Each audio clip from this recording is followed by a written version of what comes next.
بسم اللہ الرحمن الرحیم۔ السلام علیکم۔ مشکوٰۃ شریف حدیث نمبر 298۔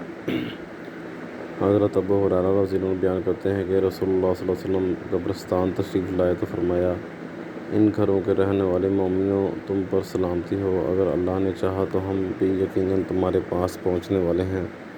میری خواہش تھی کہ ہم اپنے بھائیوں کو دیکھتے۔ صحابہ نے عرض کیا، یا اللہ کے رسول، کیا ہم اپنے بھائی آپ کے بھائی نہیں؟ آپ نے فرمایا صلی اللہ علیہ وسلم، تم میرے ساتھی ہو اور ہمارے بھائی وہ ہیں جو ابھی نہیں آئے۔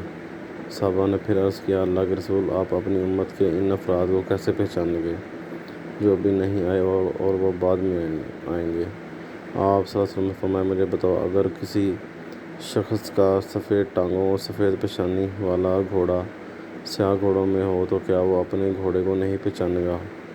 صحابہ نے عرض کیا، کیوں نہیں اللہ کے رسول، ضرور پہچان لے گا۔ آپ صلی اللہ علیہ وسلم نے فرمایا، پس وہ آئیں گے تو وضو کی وجہ سے ان کے ہاتھ پاؤں اور پیشانی چمکتی ہوگی، جبکہ میں حوض کوثر پر ان کا پیش رو ہوں گا۔